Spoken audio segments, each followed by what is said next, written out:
La Red Nacional Académica de Tecnología Avanzada, RENATA, es el ecosistema académico y tecnológico que hace posible el desarrollo de la educación, la ciencia, la tecnología y la innovación de manera colaborativa entre científicos, investigadores, docentes y estudiantes y muchos otros actores alrededor del mundo. RENATA es una autopista de extraordinaria capacidad y velocidad. Un megacarril de uso privilegiado que conecta a sus afiliados con las más de 19.000 instituciones que hacen parte de la red académica mundial. El primer foco de acción de las redes académicas, como RENATA, es facilitar el movimiento de gran cantidad de datos e información, permitiendo que los investigadores cuenten con tecnologías robustas, seguras, eficientes, dedicadas y disponibles, que permitan la experimentación a través de una plataforma tecnológica para la gestión segura y disponible de herramientas académicas y no académicas, fortaleciendo sus proyectos de manera colaborativa con otros miembros del ecosistema.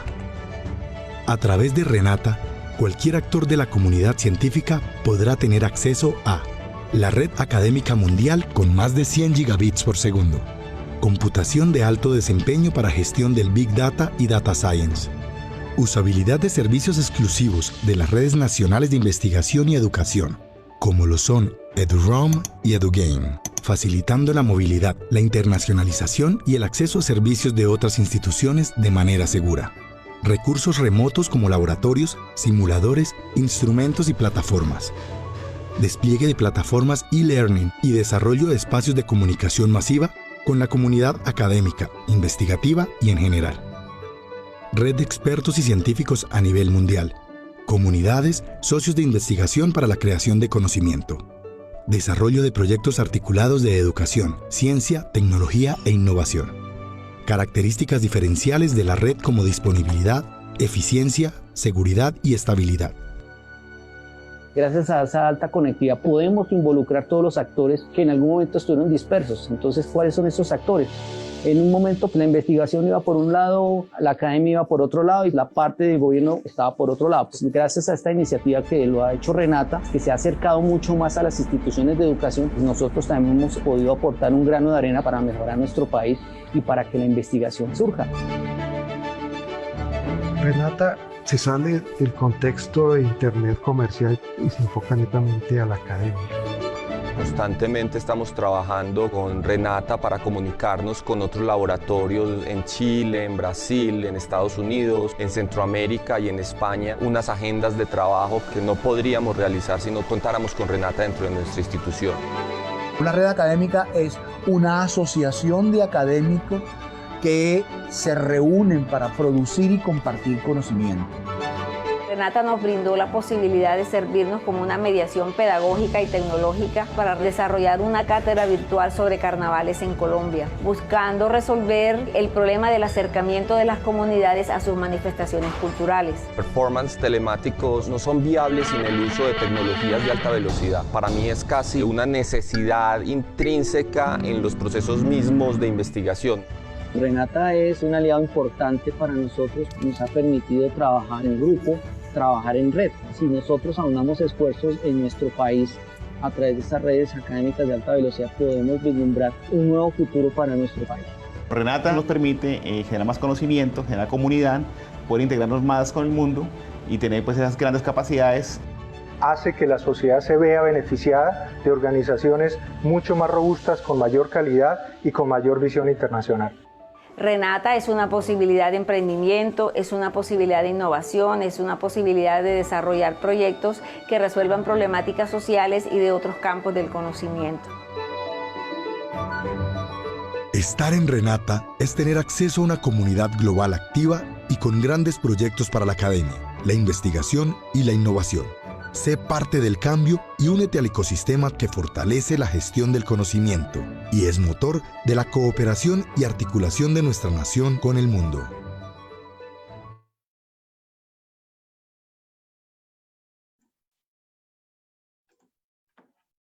Buenas tardes para todos.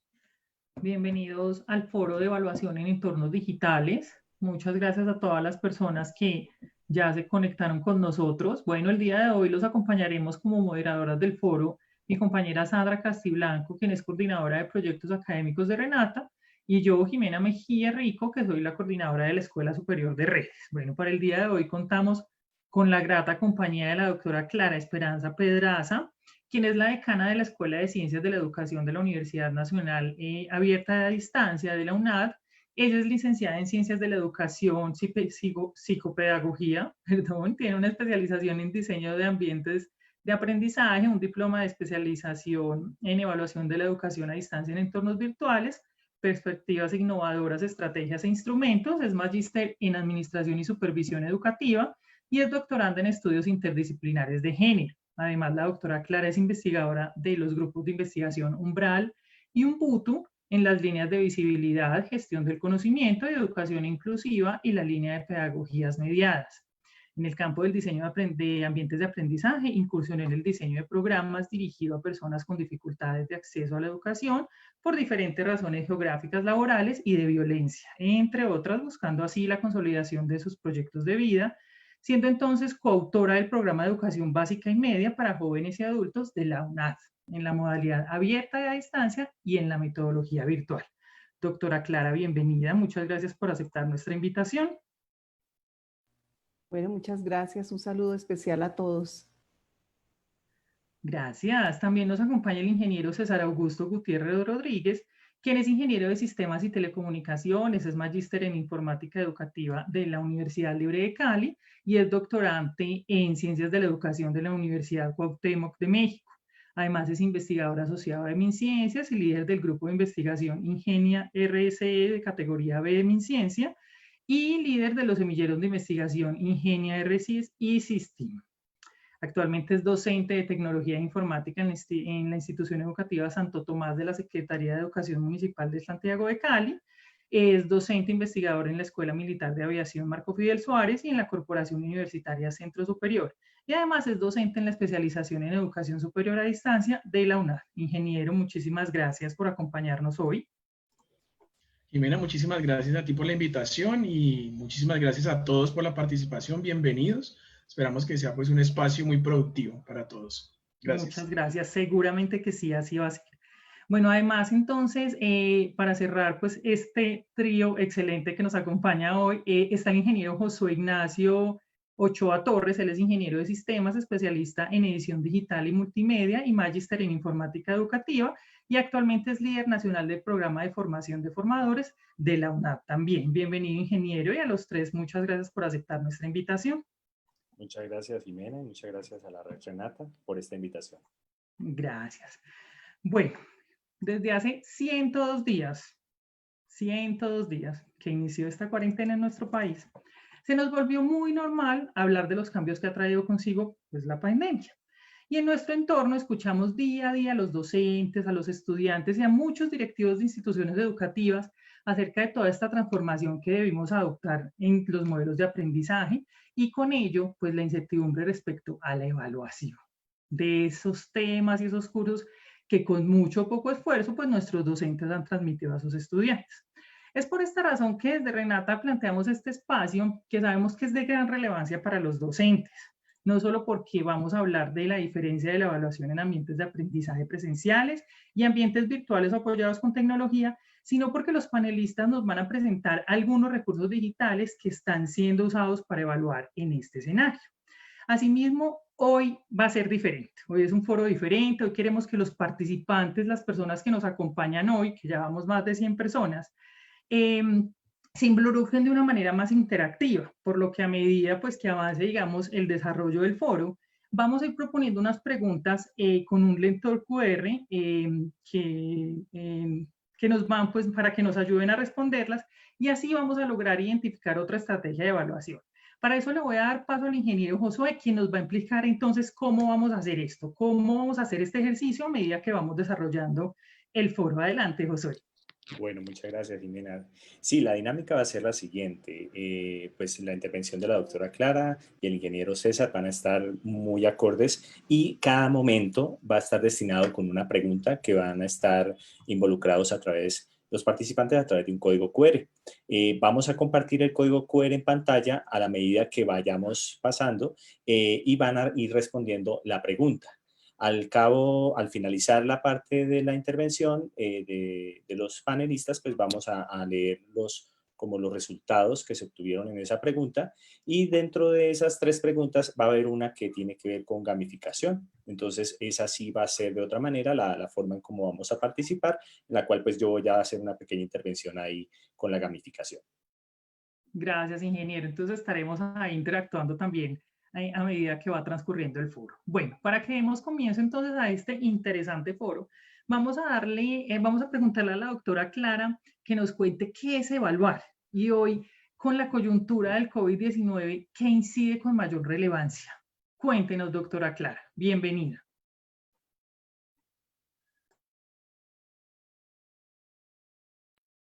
Muchas gracias por la oportunidad.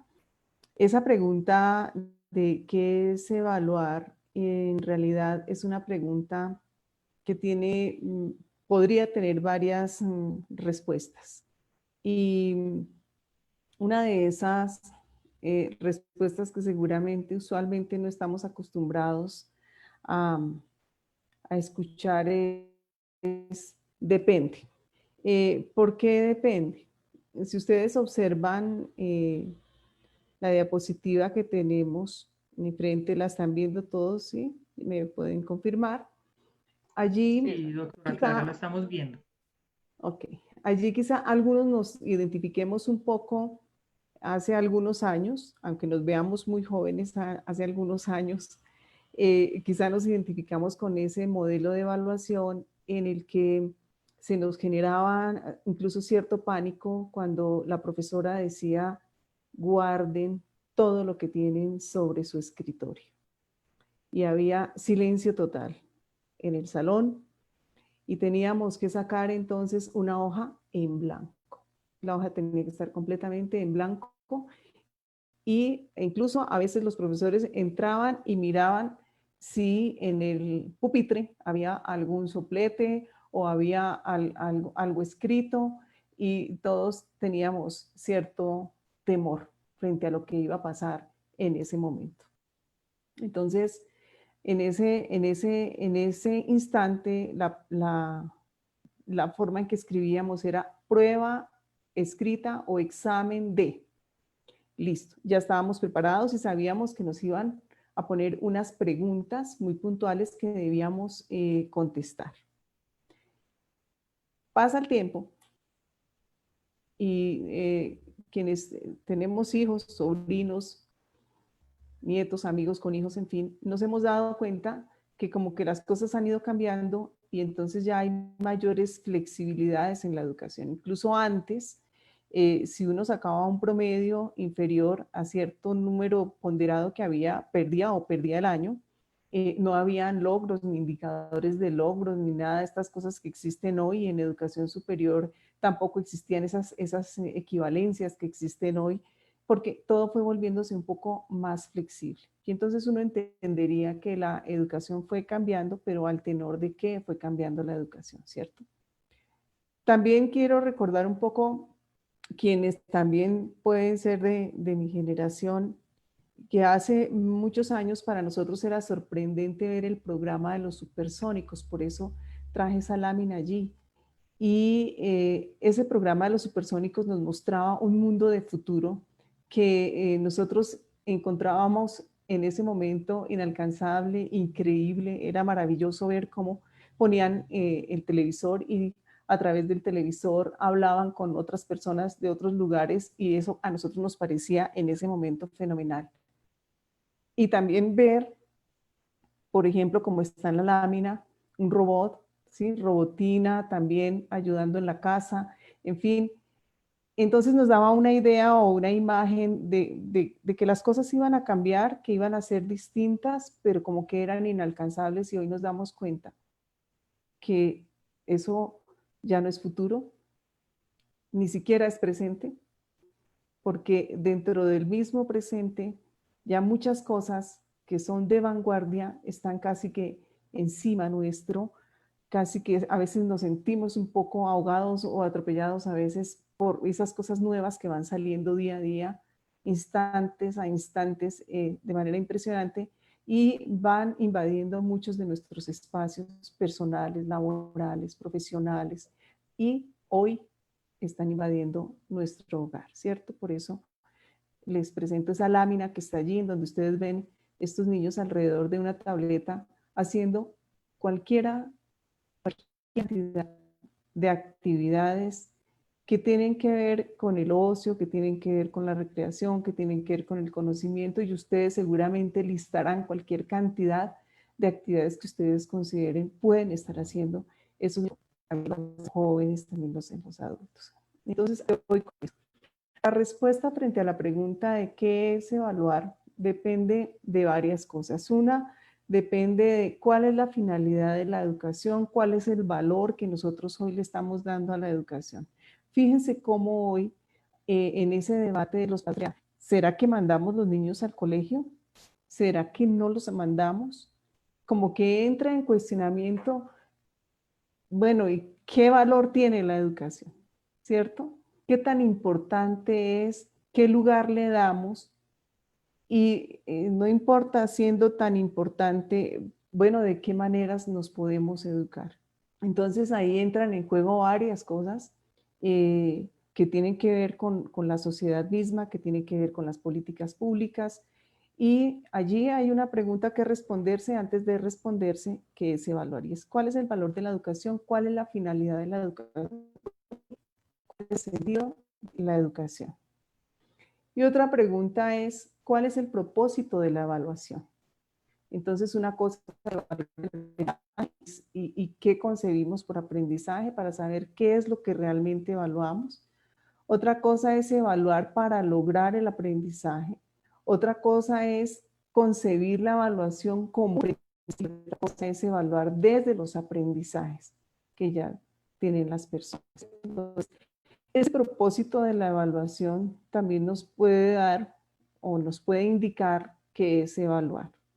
Y una pregunta muy importante que nos tenemos que hacer antes es cuáles son las formas de aprender. Aprender de la misma manera hoy los jóvenes, los niños, los adultos, a cómo aprendíamos nosotros antes, nosotros mismos cómo estamos aprendiendo hoy. Y recuerden que hoy se habla del aprendizaje a lo largo de la vida. En ese sentido, puede ser medir o puede ser valorar. Es decir, va articulada a ese tipo de formación en otros temas, formación integral. Y desde allí es que se define la evaluación. Es bien sabido hoy también, y el contexto lo tenemos que tener claro frente a los desafíos que el mundo nos está dando. Hoy nos están diciendo que tenemos desafíos pedagógicos, que tenemos desafíos didácticos en la sociedad del conocimiento. Hoy nuestros jóvenes están viéndose afrontados a una serie de situaciones para las que sienten que debieron ser quizá mejor preparados. Hoy los niños nos están enseñando. Hoy los niños nos están llevando la delantera en muchas cosas, nos están sorprendiendo. Entonces, esos desafíos son inminentes y nos están diciendo que debemos desarrollar unas competencias sociales, unas competencias para el aprendizaje y unas competencias personales. Y esto tiene que ver mucho con la evaluación. Entonces, nos están diciendo que hoy hay que aprender a aprender. Y aprender significa que el concepto de enseñanza como tal que desaparezca, pero ya no es el protagonista. Y que además hay que aprender a aprender en un mundo interconectado, en un mundo enredado. Una de las competencias sociales es el trabajo en equipo. Otra es el trabajo en red y la empatía y aparece la empatía y la compasión aquí. Porque la afectividad no se puede perder en las redes. La afectividad no se puede perder por el uso de las tecnologías. La afectividad sigue siendo muy importante. La construcción de ciudadanía sigue siendo muy importante. Entonces, no se trata de que se pierda, de que la educación ahora sea fría, lejana, sino al contrario. Tiene que ser mucho más cercana en un mundo ya global, en un mundo intercultural. También nos están hablando de aprendizaje. Y por supuesto, la información está en todas partes, los estudiantes ya pueden incluso cuestionar lo que aparece en diferentes formatos, lo que aparece en los contenidos que nosotros les presentamos a los estudiantes, ya nos desafían y también nos cuestionan y ya tienen posturas frente a ello. Entonces, la competencia con la gestión de la información y con la gestión del conocimiento, con la organización y con esas capacidades metacognitivas que no son otra cosa que hacer la reflexión sobre lo que realmente considero es pertinente para mí, es pertinente para la sociedad. ¿Qué es lo pertinente? ¿Qué es lo que debemos aprender realmente? Entonces, esa reflexión sobre los aprendizajes hoy es muy importante y no es una reflexión que corresponde a los estudiantes, es una reflexión que le corresponde también a los estudiantes.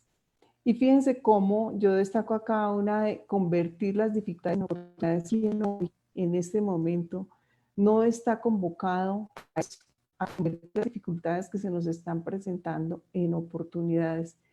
¿Cuántas personas han resignificado sus trabajos? ¿Cuántas personas se han visto abocadas a resignificar su día a día? A resignificar el sentido también de lo que hacen, de lo que se proponen, el sentido mismo de sus proyectos de vida, de sus proyectos colectivos, justo en este momento. También entonces nos están abocando a desarrollar unas competencias personales. Y esto forma parte de las competencias del siglo XXI. Y esa capacidad de recibir. ¿Cómo vamos a salir hoy nosotros de esta situación que estamos viviendo con el COVID? ¿Cómo vamos a resolverlo? ¿Cierto? Pues tenemos que desarrollar una capacidad de resiliencia que nos muestre cuáles son esas fortalezas con las que nosotros contamos, a las que podemos acudir para salir adelante y para responder a los problemas. Y eso implica una nueva competencia personal que tiene que ver con la asunción de riesgos. Entonces, fíjense que eso también tiene que ver con la concepción de aprendizaje, tiene que ver con la finalidad de la educación, tiene que ver con la educación. También nos están diciendo hoy pues, que tenemos que formar sujetos autónomos. ¿Y eso cómo se logra? Eso se logra a través de los procesos de investigación, porque nosotros sí definitivamente tenemos que resignificar todos los procesos pedagógicos y didácticos que adelantamos, independientemente de si eso es en un virtual de aprendizaje o si eso es un ambiente presencial. Nos están convocando también a la innovación en mediaciones pedagógicas y en la misma evaluación. La innovación hoy es sumamente importante y hoy seguramente también lo estamos viviendo. ¿Quién de nosotros en este momento no se ha visto abocado a innovar en esta situación hoy? Creo que todos nos hemos visto desafiados. Quizá lo estemos haciendo más consciente por la situación planetaria que vivimos, pero en realidad es un desafío que hemos tenido siempre. Siempre en el discurso se ha hablado de aprender a conocer en educación, de aprender a hacer, de aprender a ser y de aprender a vivir juntos. Pero en realidad, ¿cómo hemos materializado esto independientemente de la modalidad de la educación? Entonces ahí es donde se nos vienen los cómo, ¿cierto? ¿Cómo abordar hoy la evaluación? Y lo primero es que tenemos que tener muy claro quién es nuestro estudiante, cuáles son sus estilos de aprendizaje, con qué cuenta realmente para aprender. Un ejercicio no puede ser una simple encuesta. Esto tiene que verse desde distintas dimensiones. Exige efectivamente una planificación rigurosa de análisis también y de evaluación de nuestras propias prácticas. Esto en términos de los docentes. Pero resulta que en estos procesos participan también la comunidad educativa en general, los estudiantes, los administrativos, los directivos, los padres de familia en el caso de la educación preescolar básica y media. En todos los escenarios, los procesos participativos son los que nos permiten a nosotros realmente mejorar y realmente identificar cuáles son las verdaderas necesidades. Entonces, hoy se nos presenta el desafío de que tenemos que usar las tecnologías. Entonces, algunos ya las venían incorporando en un porcentaje, en una medida, otros las venían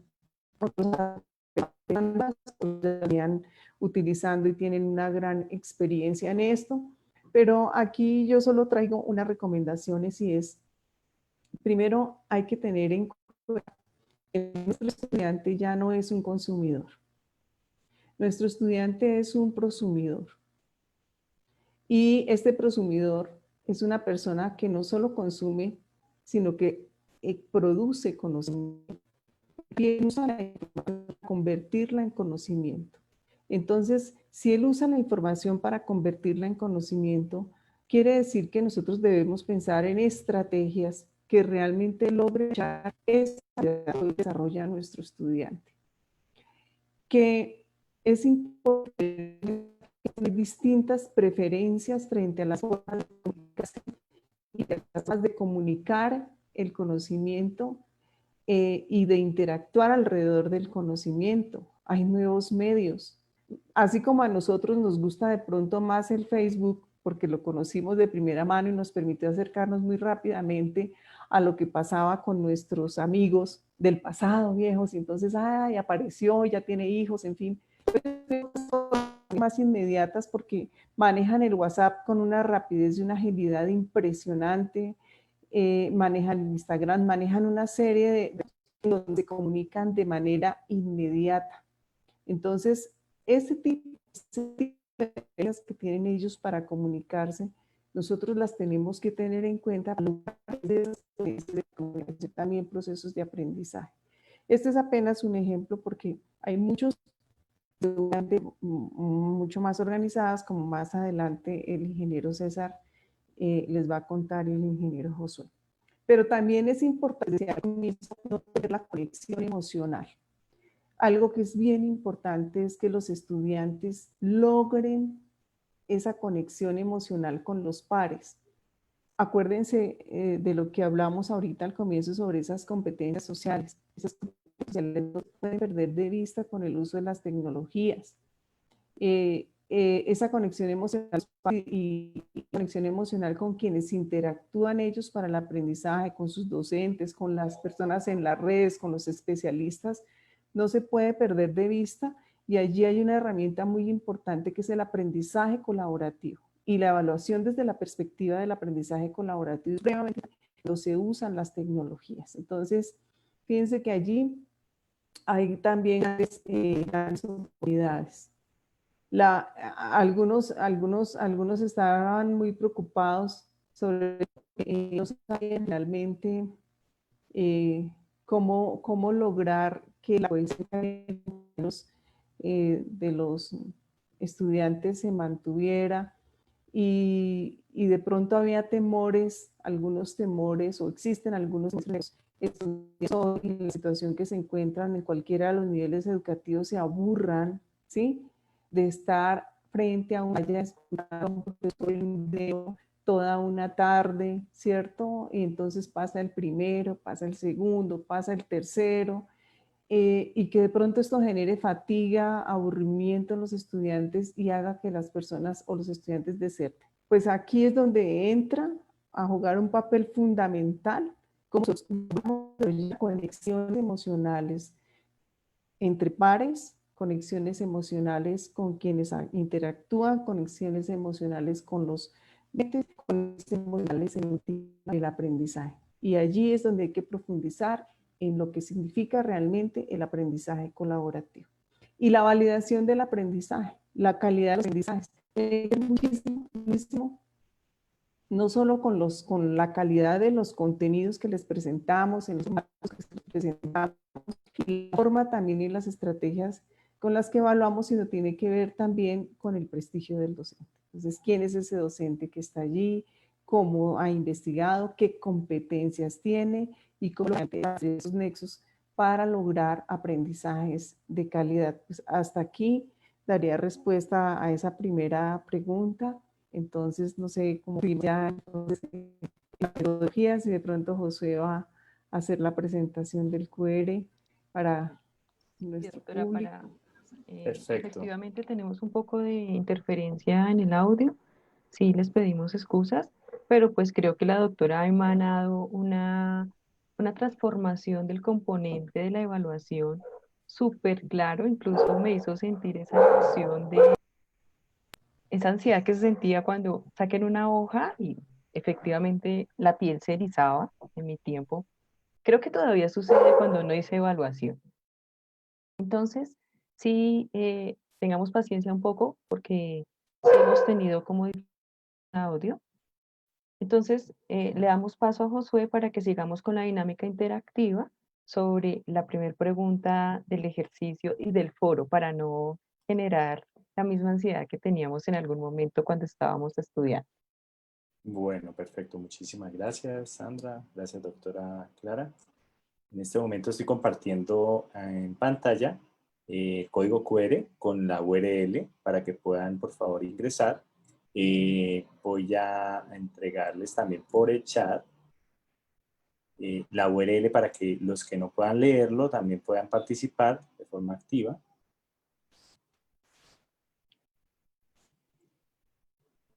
Entonces la idea, qué pena que tenga el código QR.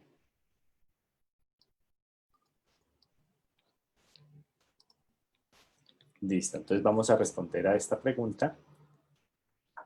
La pregunta número 1. Y ahorita en contados instantes pues daremos entonces los resultados de la pregunta número 1. Voy a hacérsela a la doctora Clara en este momento. Entonces la pregunta dice así. Dice, con la contingencia del COVID-19, ¿qué aspectos inciden con mayor relevancia en la evaluación?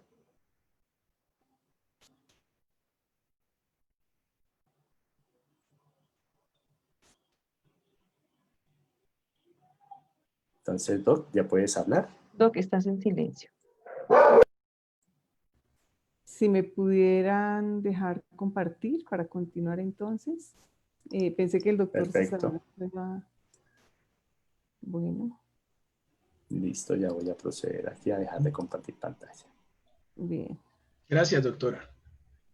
A propósito, pues, de la primera pregunta, hay una cosita, pues, bien importante que me gustaría manifestar, digamos que en términos personales, con respecto a las transformaciones que ha tenido el proceso de la evaluación, pues, en todos los entornos educativos.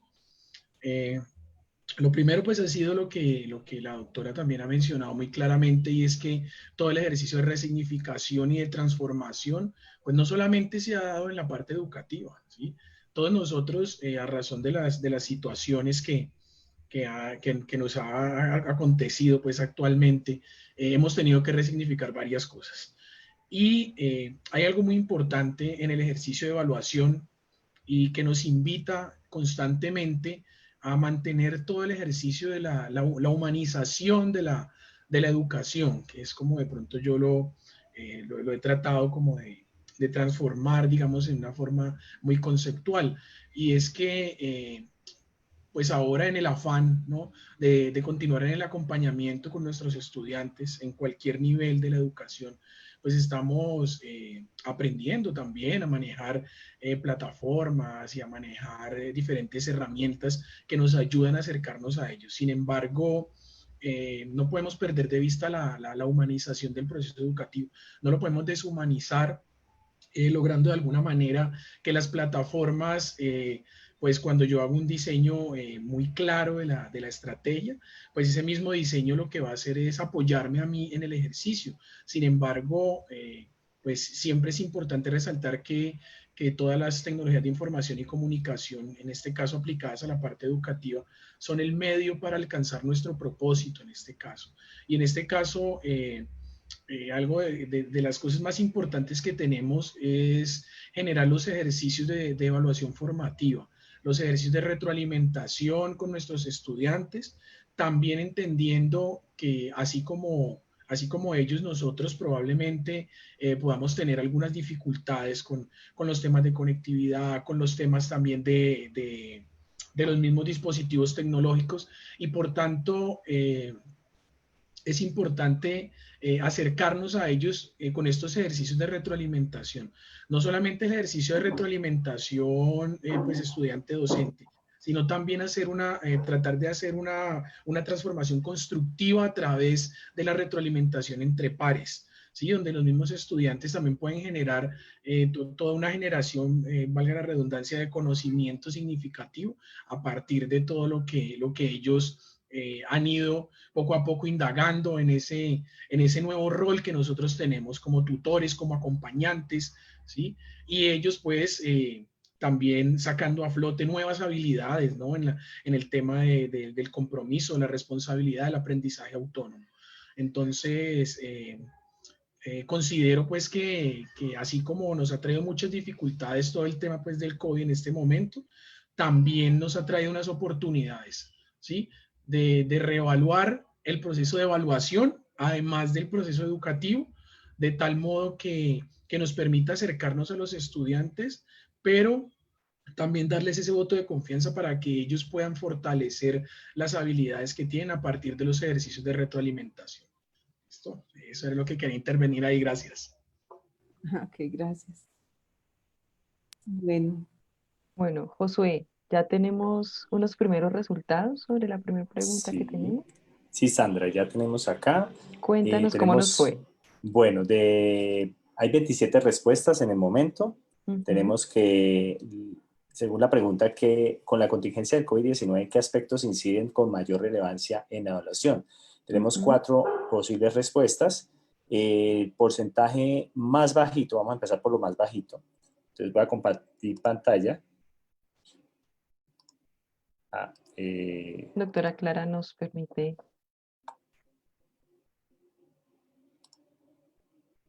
Perfecto, listo. Entonces voy acá a compartir.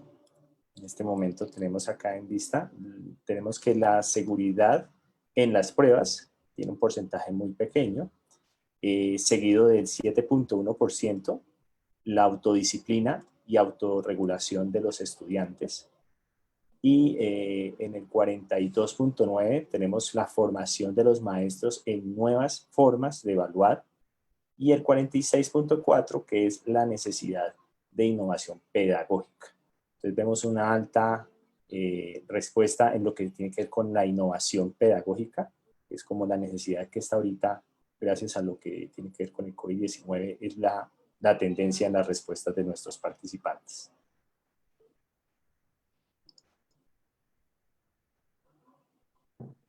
Bueno, creo que las tendencias efectivamente dan respuesta a lo que estábamos mencionando, ¿no? Es cómo estamos y qué estamos evaluando. Entonces, una siguiente pregunta, o tenemos alguna instrucción para continuar con la dinámica de pregunta para nuestros asistentes.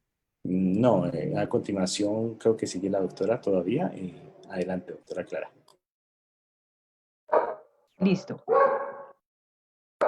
Tenemos una siguiente pregunta y es, ¿cuál es la diferencia entre evaluar en un ambiente presencial y en un ambiente virtual o de asistencia remota? Sobre todo en coherencia con el desarrollo académico que puede tener un estudiante.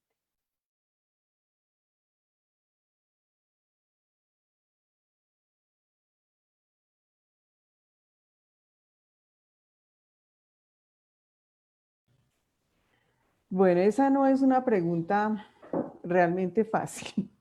Aparentemente, y como ustedes tal vez me confirman si están viendo la caricatura completa, porque yo alcanzo a mí se me tapa un poco por lo que los veo a ustedes, pero sí, piense también que, digamos que antes, quizá en nuestra época en la que hicimos nosotros la primaria, quizá lo fundamental sí eran los libros, lo fundamental sí era la biblioteca física.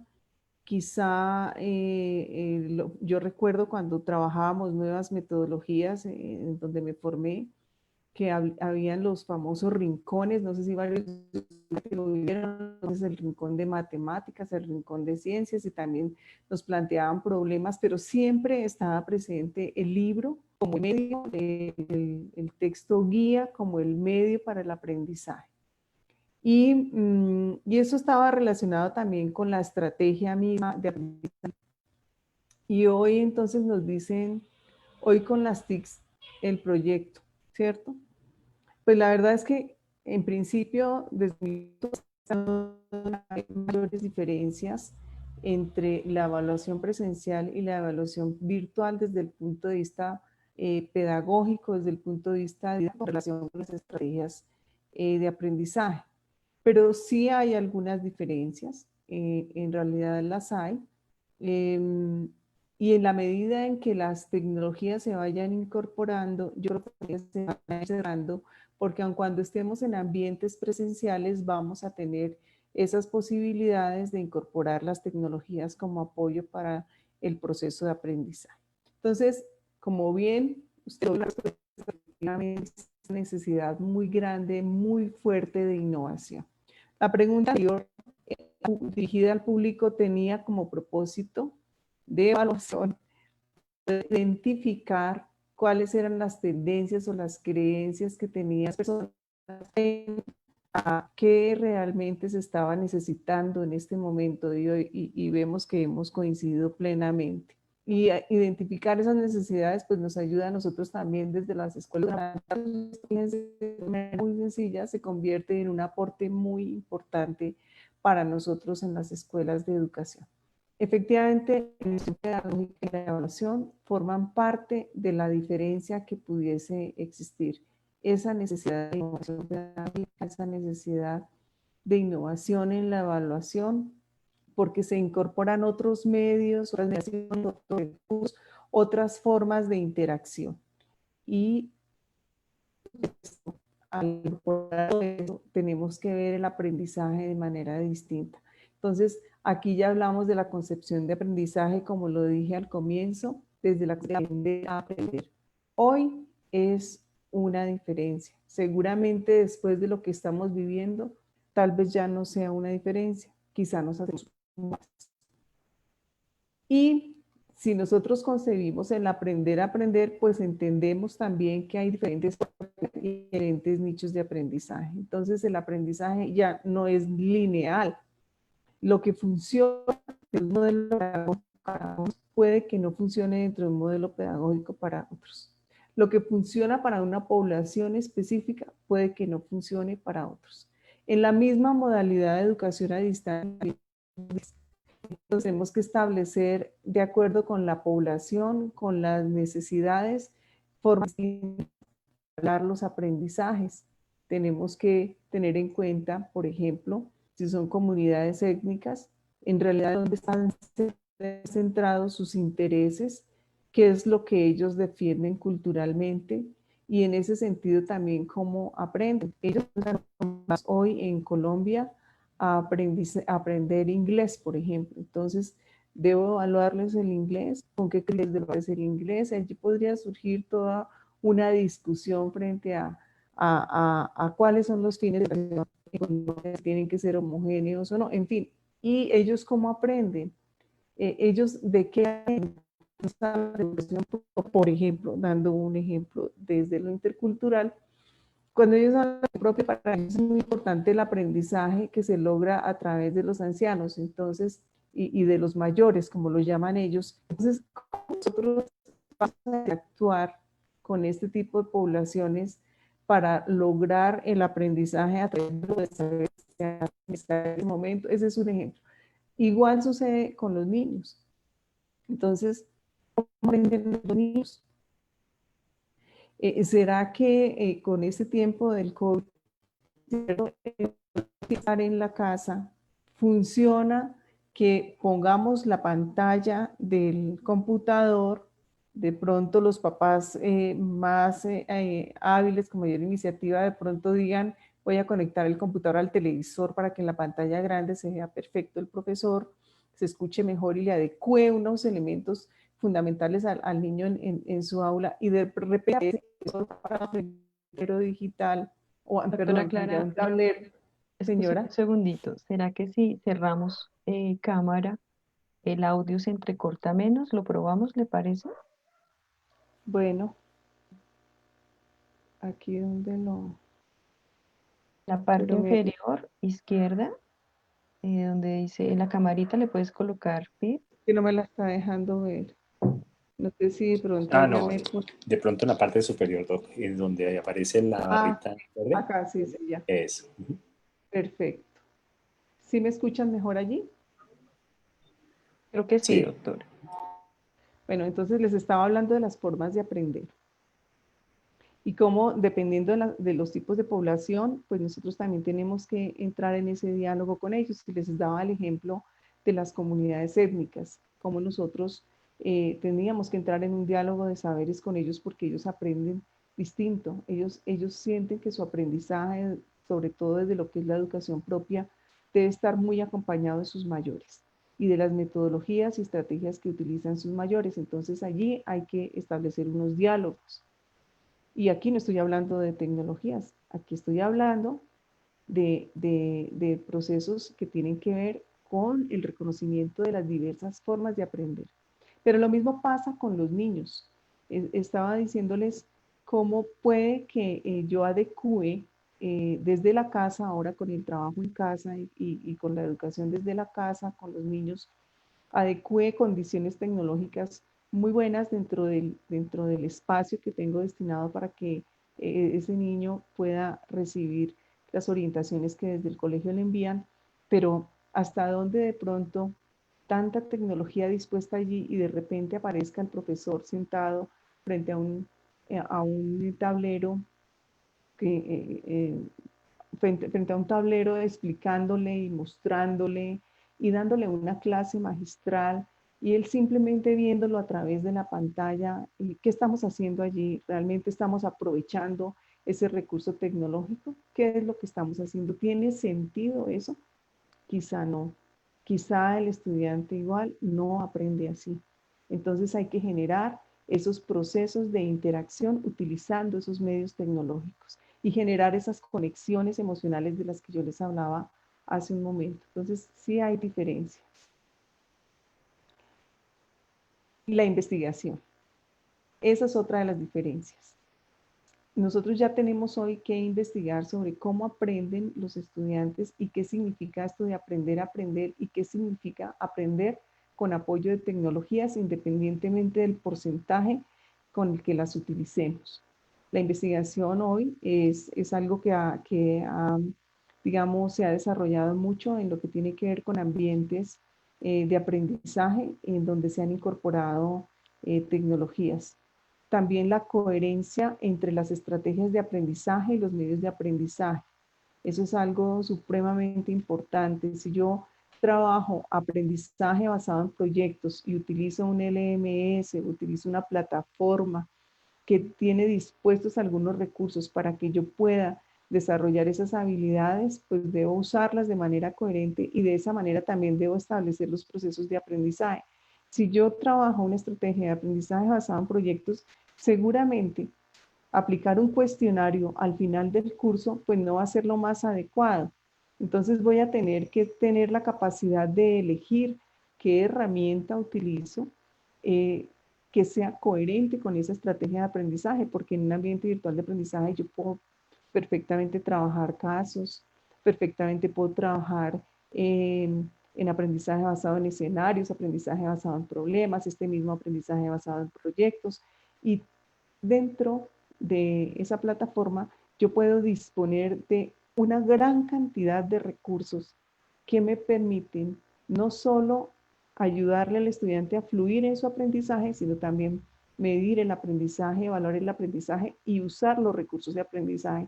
Hoy nos encontramos frente a herramientas como el Big Data, que nos permite establecer esos comportamientos y esos hábitos de los estudiantes, nos permite identificarlos, medirlos y saber en qué momento, por ejemplo, ellos prefieren conectarse, en qué momento ellos prefieren interactuar con sus compañeros, en qué momento también ellos toman algunas decisiones de abandonar o no el curso. En fin, hay muchas herramientas que nos permiten evaluar también el desempeño de nuestros estudiantes, no solo desde lo que tiene que ver con el contenido de la disciplina, sino también con otros elementos que tienen que ver con su formación integral.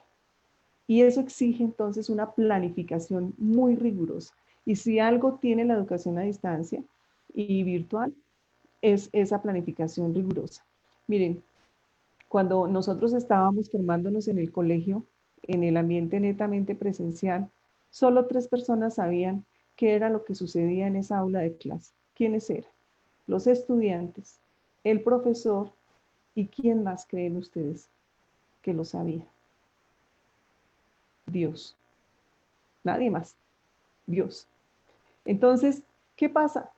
Que en educación virtual o en educación presencial apoyada con tecnologías, ya no solo Dios sabe qué pasa allí, lo saben los papás porque pueden entrar al aula, pueden conocer, si se les dan los permisos, lo saben los directivos, lo saben los académicos, todo el mundo sabe qué está pasando allí en esa aula y queda registrada. Y fuera de eso hay herramientas que nos permiten hacer seguimiento y que nos permiten también intervenir para mejorar esos procesos. Pero todo eso exige esa planificación rigurosa y exige efectivamente, como respondió nuestro público, exige competencias docentes. Eso es lo que exige. Eso era lo que quería compartirles con respecto a la segunda pregunta. Muchísimas gracias. Doctora, a usted muchas gracias. Precisamente, pues lo que acabas de mencionar, esto de ya no solo va el aprendizaje para un solo sentido, que es hacer el estudiante, ya la familia hace parte incluso de este escenario de desarrollo de las competencias de cada uno de sus hijos en sus diferentes niveles. Y pues creo que el público también sonrió como yo cuando tú dijiste, y Dios, sí, nadie más sabía qué estaba sucediendo allá. Estoy totalmente de acuerdo. Entonces creo que Josué nos va a acompañar con la siguiente pregunta. Perfecto, Sandra, muchas gracias. Sí, voy a compartir. En esta ocasión vamos a hacer una dinámica diferente. Vamos a usar una herramienta que se llama Kahoot. Entonces van a ingresar todos a la URL que voy a colocar aquí en pantalla. Van a ingresar al código QR que está ahí, que es kahoot.it. Y acá en el chat ya les voy a compartir la URL.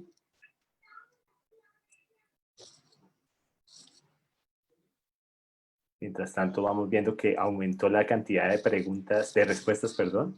En este caso ya hay 66 participantes, pero la tendencia sigue siendo de la primera pregunta en la necesidad de innovación pedagógica. Entonces, aprovechando el desorden. Entonces van a ingresar a kahoot.it de esta manera.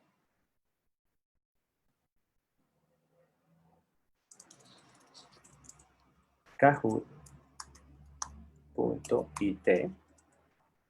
Y le va a solicitar el ingreso de un ID. Entonces, ese ID es este que le voy a compartir aquí en pantalla. Es el 46809.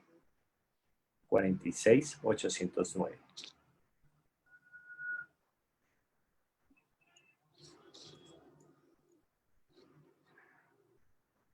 Vamos a esperar, ya entraron 3 personas, van 4 personas, 12 personas, 14,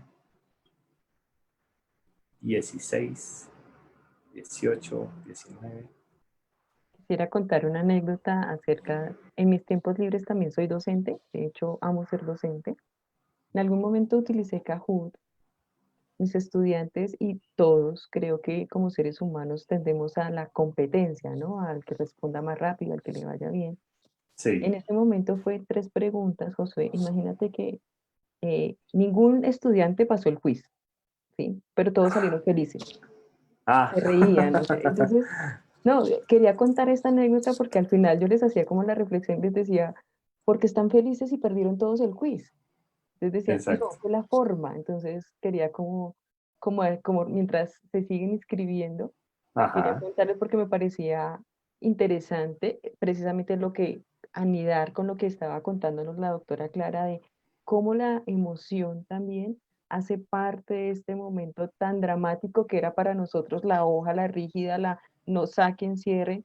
Ahora todos podían hablar, pero era competencia. Felices, pero perdieron. Entonces, esto nos ayuda también, este nuevo concepto que tú más adelante nos contarás como caminología, pues ayuda a estos procesos.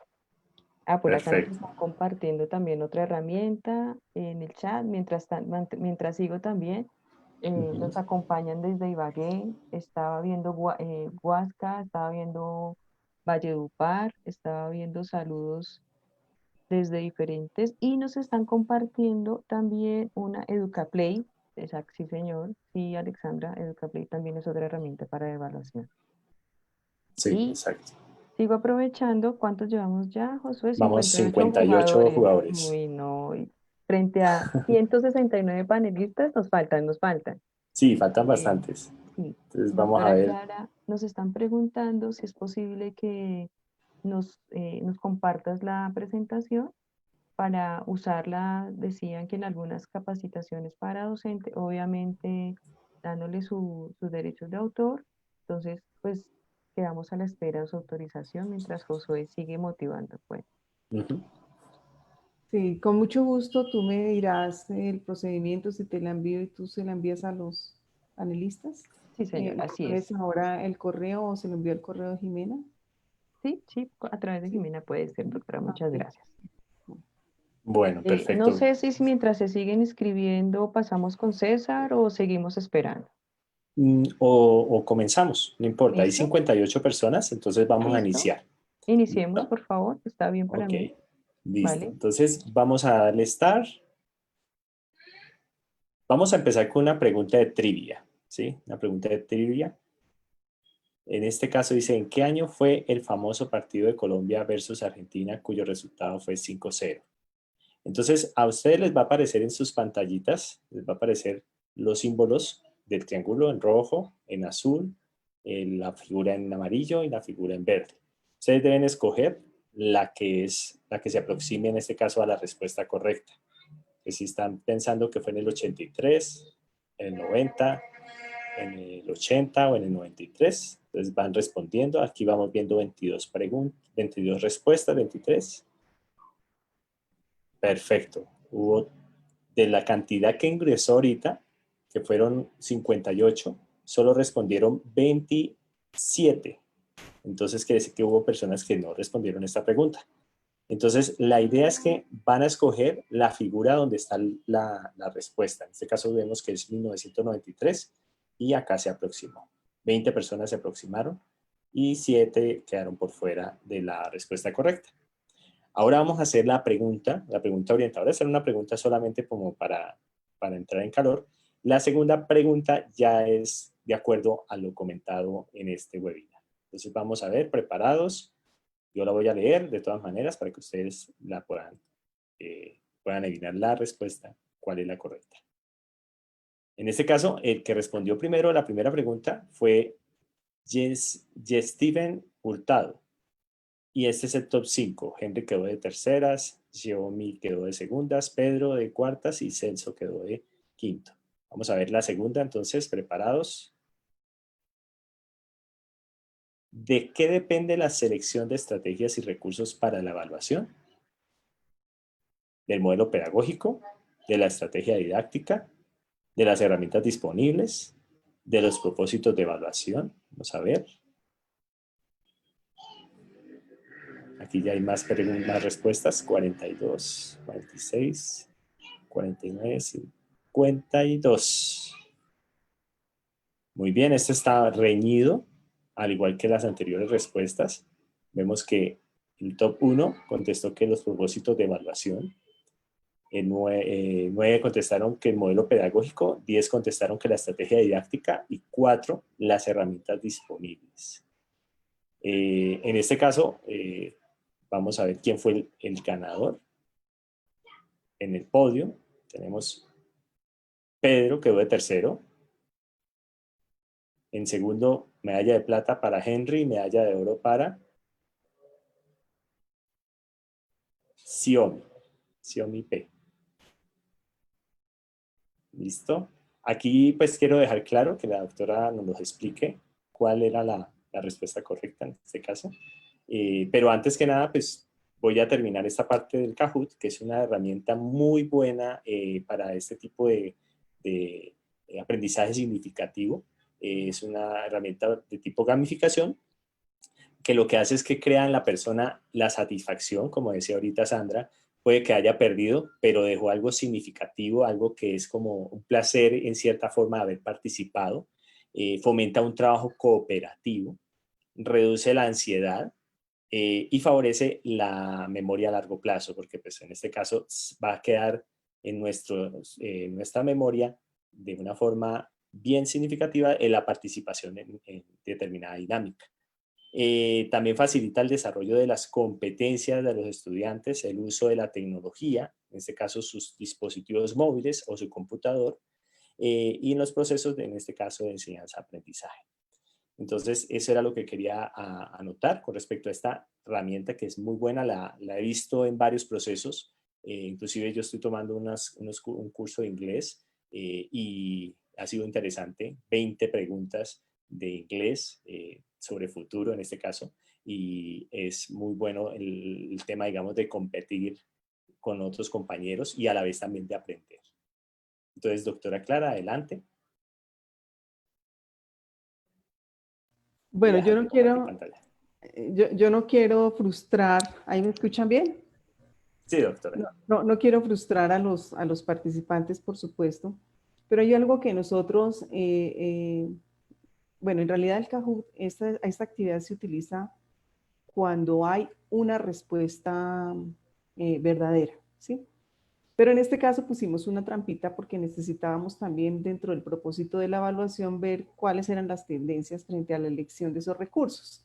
Y ustedes también, muchas gracias querido público porque nos están dando muchos elementos a nosotros para el programa de formación de formadores y para nuestra formación de docentes en la escuela. En realidad las 4 preguntas son verdaderas. Lo que estamos viendo en este caso es que quienes se ubicaron en el podio más alto están eligiendo algo que en realidad sí es muy importante, que tiene un valor muy alto en esa decisión y es el propósito de la evaluación.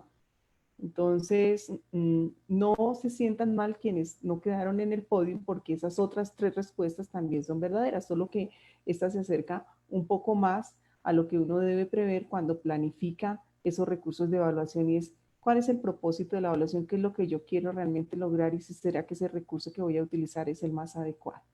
Eso sería como para completar. No sé si el doctor César quiera contar algo más sobre ese tema.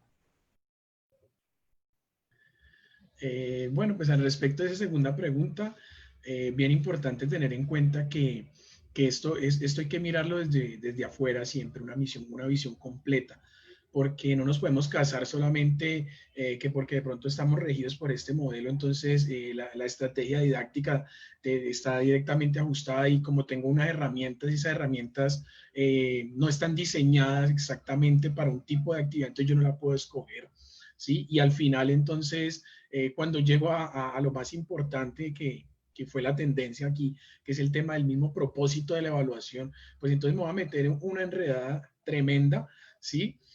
Sin embargo, es importante pues tener en cuenta que hay un montón de herramientas, ¿sí? Que es como la introducción a lo que vamos a hacer ahorita, un montoncísimo de herramientas, pero todas estas herramientas están diseñadas a adaptarse a nuestros propósitos de evaluación. Entonces, es como para dar un poco la apertura a la siguiente pregunta y pues también dejando muy en claro pues que digamos que todo este esfuerzo que nosotros hacemos a través del diseño de las actividades y a su vez el diseño de las actividades de evaluación, pues está muy cercano también a todo el ejercicio que tenemos en nuestro encuentro pues docente, estudiante, estudiante, estudiante, ¿sí? Que es algo muy completo para lograr que esos propósitos pues sean provechosos. Así es, ingeniero César. Entonces, efectivamente, para continuar y no perder el hilo de la intervención y del ejercicio que acabamos de hacer, entonces mi siguiente pregunta es efectivamente, ¿qué recursos digitales, sí, se pueden tener como ejemplo para utilizar en el momento de evaluación en estos ambientes virtuales o de asistencia remota, como le hemos denominado y como desde aquí preferimos decirle esta nueva forma de asistir a clase? En estos procesos, tecnologías, simuladores, César, sobre todo para ti que eres, parece ser que eres con Josué, son los expertos en estos temas, entonces el público es de ustedes dos. Bueno,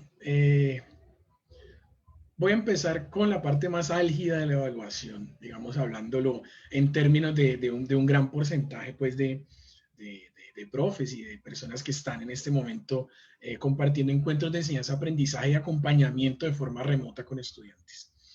Pues lo primero es hablar de la pregunta que se hace muchos profes, y es, bueno, ¿y cómo voy a evitar el fraude cuando el estudiante está en su casa con su computador y yo estoy pues por acá colocando mis actividades, ¿sí? Entonces, resulta que existen un montón de herramientas, ¿cierto? Que nos permiten de pronto tener cierto control en ese tipo de evaluaciones. ¿Listo? Entonces ahorita voy a comentar un poco sobre lo que es el término de proctoring, ¿sí? Y también el proctoring online o el e-proctoring, que es básicamente un conjunto de herramientas que tienen unas capacidades pues diferentes para hacer todo el control, digamos, de la supervisión, pues, de la presentación de diferentes tipos de evaluaciones a los estudiantes. Sin embargo, etimológicamente, pues, el tema del proctoring nace, pues, también desde la parte presencial, ¿sí? Entonces, cuando nosotros estamos en las aulas con los estudiantes y cuando estamos... colocamos la prueba que dice la doctora, la prueba llena de ansiedad, saquen una hoja, tienen 5 minutos y hagan esta respuesta, pues nosotros estamos ejerciendo, digamos, también un ejercicio de proctoring cuando estamos haciendo toda una supervisión de este tipo de evaluación, ¿no? Y bueno, y entonces, ¿cómo hago para que cuando lleguemos a la parte virtual o a la parte pues remota, asistida por tecnologías de información, cómo generar ese control? Bueno, pues existen herramientas que tienen que ver con el proctoring online, ¿sí? Y estas herramientas, ¿qué pueden hacer? Bueno, estas herramientas pueden supervisar mediante la cámara y el micrófono lo que el estudiante está haciendo en ese momento en la evaluación. También pueden grabar la pantalla, ¿sí? Lo que yo esté realizando en la pantalla, él lo puede grabar. Además de eso, tiene unas cosas, pues, que me parecen a mí, pues, digamos, fantásticas, y es que también tienen todo un tema de IoT, ¿sí? De inteligencia artificial, un reconocimiento biométrico de la persona, de su voz, ¿sí? De comparación con su imagen. Asimismo tiene pues todo un seguimiento por GPS. Entonces, pues son herramientas que son fabulosas para ese tipo de evaluación, ¿sí? O para lo que se busca, digamos, en ese control y supervisión del estudiante. Sin embargo, pues ahí viene lo otro. Estas herramientas, me dicen que no se escucha muy bien. No sé, voy a cerrar la cámara. ¿Tú me escuchas bien, Sandra? Sí, yo te escucho bien, la verdad, pero si quieres cerremos cámara. Voy a cerrar la también. cámara, entonces, un minutico y sigo ahí echándole la carreta. Bueno, ya Pablo dice que no, que era error de él, pero como quieras. Bueno.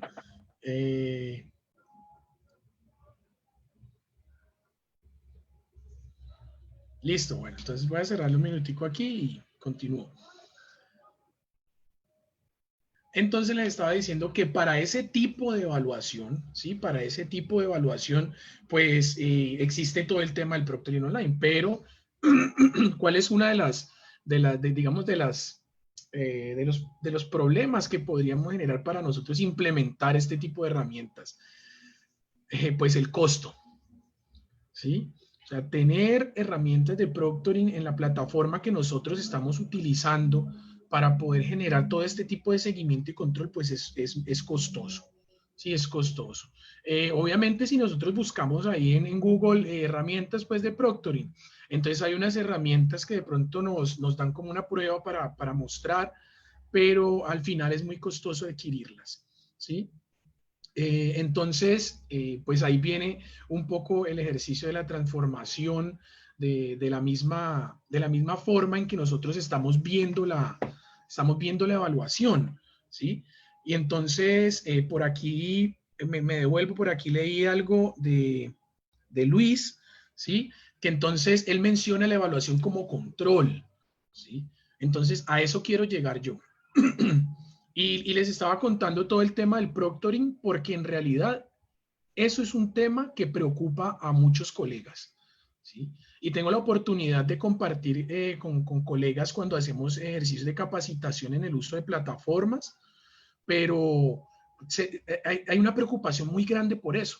Entonces, digamos que ahí sí voy a entrar yo desde mi perspectiva personal, desde mi percepción con respecto pues a todo este tema de la evaluación, y está enfocado, como les digo, a la parte formativa del estudiante, ¿sí? Entonces, aquí el profe Gustavo también dice una cosa, que se me están adelantando, hombre. El profe Gustavo dice, la evaluación es un asunto de valores, ¿sí? Y con la doctora Clara, cuando estábamos charlando, pues, organizándonos para este momento, estamos diciendo que el mejor proctoring que existe es ese mismo en el que nosotros nos acercamos al estudiante para mostrarle todas las bondades que tiene un ejercicio de la evaluación formativa, donde nosotros damos unos lineamientos, pero desde la parte también de la ética y de los valores, ¿sí?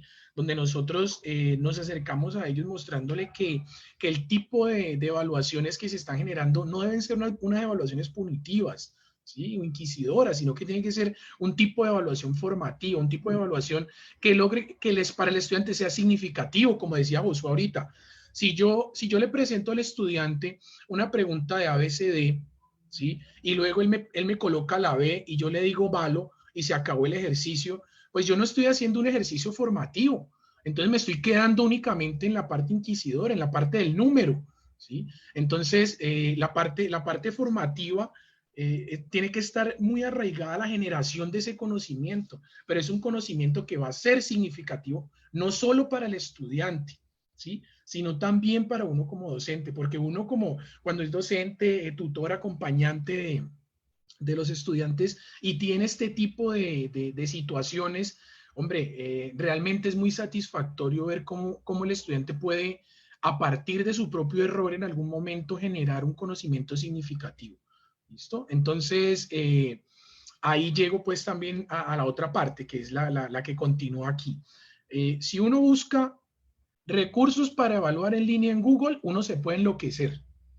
Uno se puede enloquecer porque hay montones de los supermontones de aplicaciones, de herramientas que son gratuitas, que son premium, que bueno, hay un montón de cosas.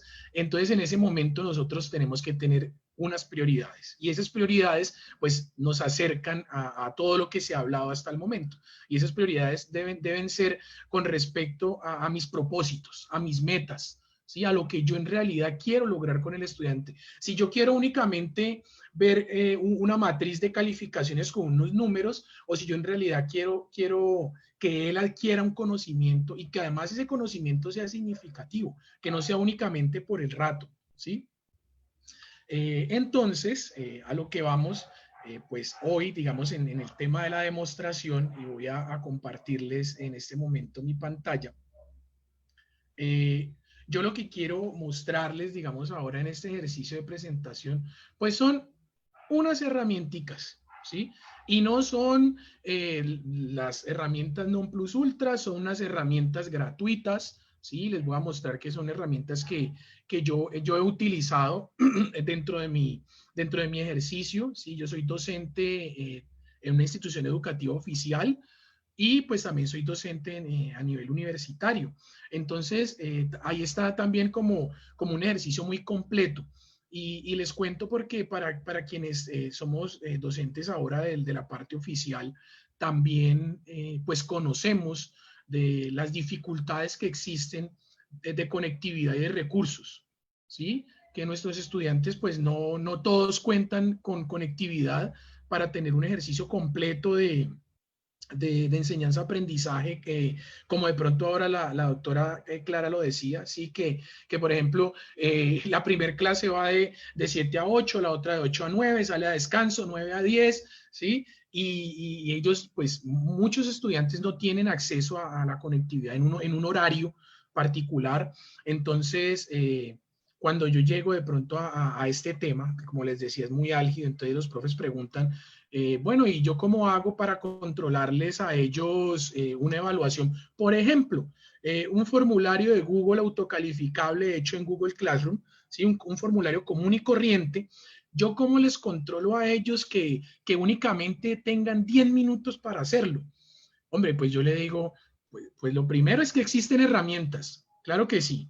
Existen extensiones que le permiten a uno colocarle un temporizador al formulario y que este formulario pues al finalizar se cierre, ¿sí? Pero si el estudiante únicamente se puede conectar después de las 6 de la tarde, que venga su acudiente o su padre de familia a la casa y le preste el celular un rato para que se conecte a ver las actividades, ¿cómo le voy a decir yo que él tiene 20 minutos para hacer un quiz a las 8 de la mañana?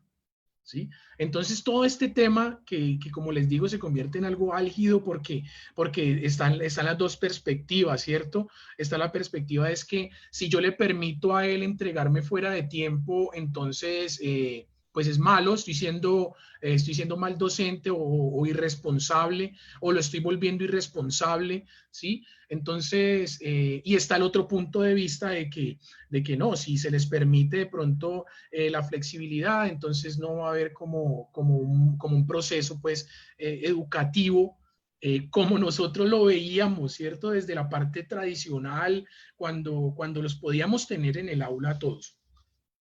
Entonces, bien, a partir de esas posturas, las herramientas que yo les voy a mostrar ahorita, porque digamos que no es tampoco como un ejercicio, un tutorial, sino que quiero mostrarles cómo también las mismas herramientas, ¿sí? Las mismas empresas pues han evolucionado, ¿sí? Porque nos hemos dado cuenta de eso cuando arranca pues toda la situación. Zoom estaba ahí como que era una herramienta buena, pero ahí poco a poquito, ¿sí? Y ha ido evolucionando con el ejercicio del tiempo hasta convertirse en una herramienta muy estable. Tenemos todas las mismas herramientas de la G Suite de Google, ¿sí? Que al principio tenían bastantes aplicaciones que se utilizaban solamente en cuentas premium, ¿sí? O en cuentas institucionales, y ahora ya están un poco más cercanas a las demás personas, ese tipo de acceso. Pues también hay otras herramientas de evaluación como esta que tengo aquí abierta en este momento, que se llama Plickers, ¿sí? Resulta que Plickers yo la empecé a utilizar porque Plickers es una herramienta que me permite a mí realizar un ejercicio de evaluación formativa en el aula y que al mismo tiempo no requiere que los muchachos tengan conectividad. Claro, entonces yo decía, uy, si tengo muchos problemas de conectividad, entonces yo tengo que buscar alguna estrategia para que ellos en realidad puedan, digamos, realizar el ejercicio y además que sea algo formativo, ¿sí? Porque yo voy a estar presente para retroalimentar y además, pues, no tenga yo los problemas de toda la herramienta. Entonces, pues, está Plickers. Les cuento que Plickers es una herramienta donde nosotros imprimimos unos códigos QR para cada estudiante. La cuenta gratuita que viene aquí es para 40, me puede imprimir a mí 40 códigos QR diferentes, ¿sí? Y estos códigos, entonces yo lo que hacía era imprimirlos, los laminaba y a cada estudiante le entregaba uno, ¿cierto? Y luego acá desde la plataforma, entonces lo que yo hacía era crear mi clase. Entonces aquí en la parte de acá, donde dice nueva clase, pues yo creaba mi clase y en este caso yo voy a crear uno que se llama Renata, ¿sí? La clase Renata. Entonces yo puedo crear una clase y yo puedo aquí agregar a mis estudiantes. Miren que para agregar los estudiantes únicamente debo tener los nombres y los apellidos. Entonces yo puedo ir a un listado que yo tenga en Excel, bien interesante, y voy de allá, lo copio y lo pego acá. Entonces aquí yo voy a tener a César Gutiérrez, ¿cierto? Voy a tener a Josué Ochoa, voy a tener a Clara Pedraza y voy a tener a Sandra. ¿Sí? Entonces yo ya creé mi lista de estudiantes. Mire que él me lo separa en primer nombre y apellido. Entonces yo lo creé, él me va a decir cómo lo quiero organizar, por primer nombre, por apellido, bueno, entonces yo lo organizo. Y yo ya tengo, pues tengo una clase nueva, en este caso se llama Renata. Ahora, ¿yo qué voy a hacer? Pues yo voy a crearles a ellos, pues una evaluación. ¿Sí? Entonces, aquí donde dice nuevo set, él me va a decir, bueno, copie la pregunta, entonces yo por aquí tenía una cosita que ya había hecho para evitarme la fatiga. Entonces, ¿qué herramientas brinda el eProctoring en los procesos de evaluación? Entonces, él me permite pues colocar las respuestas. Entonces, yo digo que en la primera va a ser todo el tema de supervisar por la cámara y micrófono. Tengo otra que, pues que el sistema graba la pantalla. Tengo otra que es utilizar la biometría para hacer todos los reconocimientos. Y tengo una que es que todas las opciones son correctas. ¿Cierto? Entonces yo la coloco acá y yo acá selecciono cuál es la correcta. También le puedo colocar que ¿sí? Que las mezcle. Puedo colocar que sea evaluativa o que no, que simplemente sea como tipo encuesta para recolectar una información. ¿Sí? Le puedo colocar imágenes, por supuesto que sí. Y le coloco pues el nombre a mi test. Entonces el nombre es Renata. ¿Listo? Entonces yo lo que hago ya es que él me creó aquí la actividad y yo se la asigno a la clase. Entonces a la clase Renata, yo le asigno la aplicación pues de la evaluación Renata y cuando yo le doy Play Now, ellos van a poder acceder a esta evaluación. Listo, les voy a mostrar aquí un ejemplo. Este es un ejemplo que yo utilicé con mis estudiantes en clase, entonces tengo aquí pues como el videito montado porque en este momento estamos en el ejercicio de la parte presencial.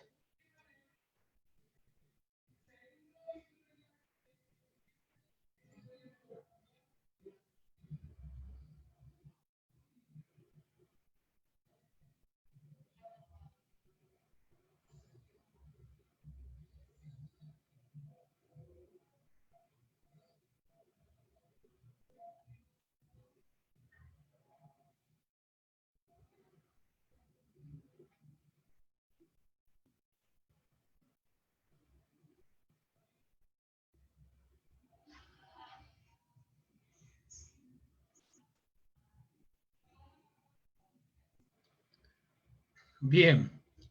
Y entonces así funciona. Entonces, ¿qué pasa? Luego de ese momento, yo lo que se hace es el ejercicio de retroalimentación. Entonces se les muestra aquí cuál es la respuesta correcta y por qué y se les explica. ¿Sí? Ahora, ¿cómo funciona pues ahora la aplicación? Digamos que dentro de su misma evolución, la aplicación lo que ha hecho es que ya se pueda manejar en línea. ¿Sí? Entonces, para que se maneje en línea, aquí uno activa la clase para e-learning. Él le pregunta que si los estudiantes son menores de 13 años. Entonces, en mi caso no, porque yo soy profe de media técnica de 10 y 11, entonces todos son mayores. Pero si es menor, pues, se le dice que sí, y él le pregunta que si es de Estados Unidos o no, ¿sí? Por tema de las políticas pues, de los estudiantes. Usted activa la clase, y la única diferencia que va a haber ahora es que a cada estudiante pues va a tener su código. Entonces uno le envía los códigos a los estudiantes y ellos ingresan por allí y ya pueden hacer la prueba.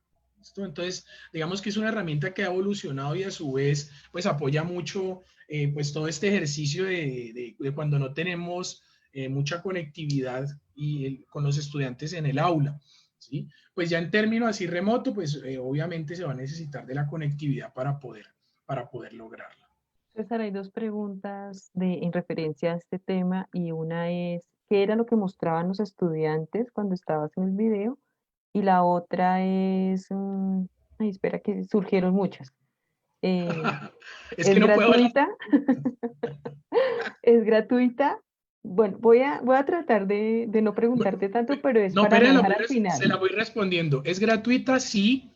Sí, es gratuita. Yo incluso, yo aquí no entré con mis cuentas institucionales, sino con mi cuenta personal, para que todos se den cuenta que es un correo de Gmail común y corriente. Entonces él me dice que él ofrece gratis 40 tarjetas. ¿Qué son las tarjetas? Se las voy a mostrar aquí. Esto es. Entonces, él mismo me genera estas 40 tarjetas y eso es lo que mostraban los estudiantes. Entonces, al estudiante 1 que apareció ahorita, que por ejemplo es Sandra Castiblanco, entonces ella es el estudiante 1, yo le doy este plicker. Y si ustedes ven, aquí dice A, B, C y D. Entonces ellos, dependiendo de cuál es la respuesta que consideran correcta, ellos colocan esa letra hacia arriba. Entonces, si es la A, ponen la A hacia arriba. ¿Listo? Si es la B, la C, la C. Y luego el profe, en este caso, pues que era yo, lo que hago es que abro mi aplicación de Plickers en mi dispositivo móvil. Él simplemente me dice, active la cámara, yo la activo y es el escáner de estos códigos. Entonces yo los paso escaneando, por eso ustedes me ven que voy caminando por todo el salón escaneándolos. Y luego si alguno no leyó bien, yo pregunto, ¿quién no me leyó bien? Tal, entonces voy y me le acerco. Y así puedo obtener todas las respuestas de ellos. Ah, ok, gracias. Por acá, que si es de selección múltiple, ¿cómo se manejarían? Y si Plickr es compatible con Classroom. Bueno, lo primero es que de selección múltiple, con única respuesta, en este caso, y pues bueno, compatible con el tema de Classroom, pues en realidad lo único que podríamos hacer es que nosotros desde Classroom le podemos compartir a ellos el código para que ellos ingresen, ¿sí? Porque en realidad otra de las ventajas que yo le veo pues a esta aplicación es que pues que no necesita estar anclada a nadie, sino que es muy independiente, muy autónoma y me muestra a mí todo. Además de eso, es que aquí además de eso, acá vamos a poder encontrar unos reportes, entonces él me va a hacer reportes de las actividades, del porcentaje de respuestas, si estuvieron bien, si estuvieron mal, cuántos respondieron bien, cuántos mal. Tenemos la lista, pues ya, la tabla, pues, evaluativa, entonces aquí va a aparecer que Clara sacó tanto por ciento, tantas preguntas buenas, César igual, Josué, Sandra, entonces él me muestra también un reporte, ¿sí? Aunque como les digo, normalmente la idea del ejercicio es que sea formativo, pues también él me va a mostrar unos valores cuantitativos que podemos medir en términos de porcentaje que tienen que ver directamente con los aciertos que ellos han tenido en sus respuestas. ¿Hay alguna otra pregunta por ahí, Sandra? Sí, hay muchas preguntas, muchas. Bueno, con este tema. Entonces, yo no sé, César, si tú nos permitas tu correo sí, para las claro. múltiples preguntas que se tienen, pues especialmente de la herramienta que nos estás explicando, que también estoy aprendiendo además. Sí, de verdad que es muy chévere. Y claro que sí, Sandra, puedes compartir mi correo electrónico, no hay ningún problema. Bueno, entonces para no alargarnos tanto, lo otro que les quería mostrar, pues son dos cositas y una de ellas es porque a mí me parece muy interesante. Y a mí me parece muy interesante que ahora, por estas épocas, nosotros estamos apoyándonos mucho en el uso de videos. Independientemente que sea un video de YouTube o un video que yo haga como un video tutorial de algo, ¿sí? O hay profes que están echando el discurso en video, ¿sí? Porque de pronto hay unas asignaturas que requieren como esa parte completa donde él les cuenta todo lo que deben realizar en la actividad. Entonces existe Edpuzzle, que lo vemos aquí, y resulta que Edpuzzle lo que me ayuda a mí es hacer videos interactivos, ¿sí? Básicamente es eso.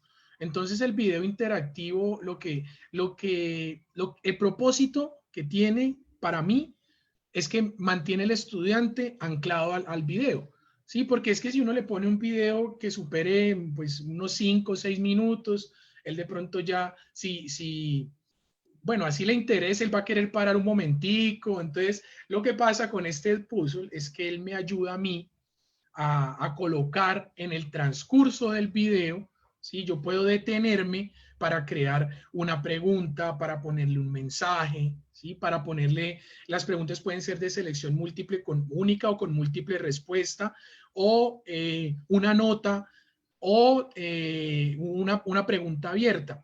Entonces, Yo aquí puse un tema de lo que de pronto trabajo con mis muchachos, que es el tema de algoritmos. Entonces aquí miren que yo a X segundos le puse la pregunta 1. Entonces miren que él me permite seleccionar. Entonces yo voy a colocar la 2, por ejemplo, y él inmediatamente le va a decir que no está bien. Entonces yo puedo volver a ver el video, ¿sí? Y entonces ahí está el otro plus, que entonces lo que les digo, no solamente se vuelve el de buena y mala, sino, uy, entonces, ¿qué fue lo que coloqué? Entonces vuelvo y veo, claro, me equivoqué en esto, ¿sí? Así como hay esa partecita de allí, yo puedo colocarles, miren, les puse una nota, ojo, mucha atención con la siguiente parte, ¿sí? Entonces ellos lo ven y luego hay otra pregunta, por ejemplo, ¿cuál crees que sea la utilidad de los algoritmos en la vida cotidiana? Pues ellos pueden escribir cualquier cosa aquí, ¿sí? Según su respuesta. Y luego aparece pues que está para ser evaluada. Entonces resulta que esta aplicación, que también la he utilizado desde mi correo gratuito, funciona como para mantener a los muchachos ahí como en el ejercicio pues de estar atentos, ya que por estos días el tema de los videos pues se ha vuelto un apoyo tremendo.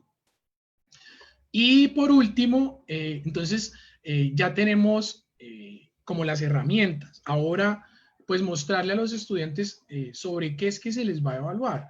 Entonces está todo el tema de las rúbricas, ¿sí? Entonces aquí hay una aplicación que se llama Rubistar. Es una aplicación que también es libre y que me permite a mí generar unas rúbricas para entregárselas a ellos.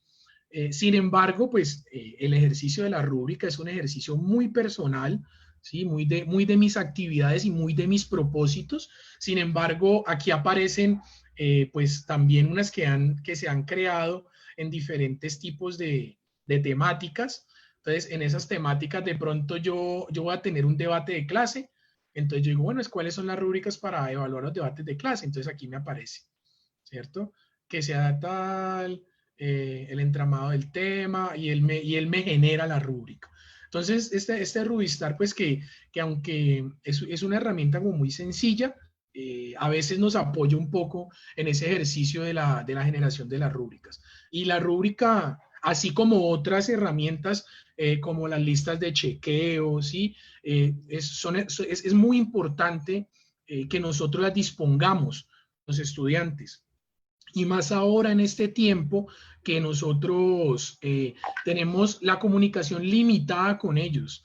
Entonces, por ejemplo, yo uso con los muchachos del colegio pues una plataforma de Classroom, ¿cierto? Entonces, si yo les coloco una actividad y no la describo muy bien, pues es probable que él no entienda bien lo que tiene que hacer y me tenga que preguntar, ¿verdad? Pero resulta que él tiene problemas de conectividad y se conecta cada 2, 3 días, entonces él me pregunta, yo le respondo, a los 3 días la revisa, entonces ya llevamos más de una semana ahí que él está tratando de hacer una actividad. Pero si yo soy muy claro y yo le entrego una rúbrica, una guía de evaluación, una lista de chequeo donde dice, mira, yo te voy a evaluar diseño y la A del diseño dice que cumple con la estructura de los personajes que van en la parte multimedial. Entonces, si él me está diciendo que necesito meter 3, entonces así yo lo puedo acomodar. ¿Listo? Y bueno, eso era como básicamente lo que quería mostrarles. Muchísimas gracias.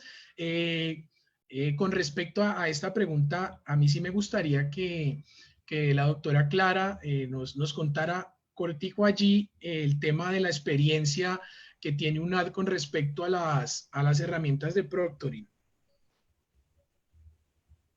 Bueno, gracias, César. Yo voy a ser de verdad muy, muy puntual, por lo que también estamos en los tiempos, ya creo que pasamos. Miren, el proctoring, desde mi punto de vista, el mejor proctoring tiene que ver con la planificación didáctica, con la coherencia entre las estrategias pedagógicas y las estrategias de aprendizaje y las estrategias de evaluación. Esa coherencia es el mejor proctoring. No obstante, hay temores y preocupaciones cuando se desarrollan las evaluaciones virtuales frente a saber la autenticidad de la persona que lo está presentando, si realmente esa persona es el verdadero estudiante. Y en algunos casos, si se utilizan pruebas escritas, pues se busca lograr, digamos, que esas certezas. En el caso de la UNAD, nosotros tenemos varios sistemas de proctoring. Uno de ellos es el reconocimiento facial. Hace poco hicimos nuestro primer pilotaje, lo hicimos con 23,000 estudiantes. En ese caso, pues los estudiantes deben tener acceso a cámara y a micrófono, y también hay herramientas, digamos, biométricas. El estudiante se identifica y el sistema solito va, de acuerdo con el sistema de reconocimiento facial, que hay muchos en el mercado también, el mismo sistema nos va indicando si esa es o no es la persona que está presentando la prueba. Pero adicional a eso que va mirando, también se pueden observar otras cosas, si tiene abierta otra página, si está cerrada, pero por eso ahí es ahí donde les digo el mejor proctoring es la planificación. ¿Por qué? Porque hoy en día las preguntas sobre conceptos que son copiados de textos, sobre cosas muy asignaturistas, pues no son las que realmente conducen a esos propósitos de aprendizaje significativo, como varios preguntaban en el panel, ni a esos aprendizajes auténticos. Hoy en día nosotros podemos aplicar cuestionarios que realmente sí midan competencias. Podemos trabajar casos y a partir de los casos plantear una serie de preguntas y una serie de alternativas que conduzcan realmente a medir si se ha logrado el nivel de comprensión que realmente se espera. Y también podemos aplicar pruebas en donde, como lo mostramos a lo largo del ejercicio, todas las preguntas pueden ser respuestas, pueden ser verdaderas y una se acerca un poco más. Entonces, según el propósito de evaluación también se manejan estos temas. Los sistemas de proctoring por lo general lo que buscan es monitorear un poco y supervisar un poco esos procesos de evaluación, pero el contenido de la evaluación como tal es responsabilidad de cada docente. En el caso también hay otros sistemas que son sistemas de georreferenciación, entonces existe muchas veces el temor frente a aquellos grupos que se dedican a ayudarle a los demás a hacer sus trabajos para entregarlos. Entonces, eso tiene que ir combinado con otras herramientas, como por ejemplo Turnitin para identificar plagios. Todo eso tiene que estar incorporado dentro del aula virtual, dentro del curso. También tenemos, y con esos sistemas de georreferenciación podemos ubicar en dónde está ubicado el estudiante, si está conectado desde 2 IP diferentes al mismo tiempo. O sea, hay una serie de ventajas que traen estos sistemas de proctoring que nos permiten a nosotros pues tener esas certezas. Pero esto requiere, por supuesto, de inversión. Esto es costoso, tiene una inversión. Hay otros sistemas que se pueden utilizar, que ustedes van a encontrar cualquier variedad.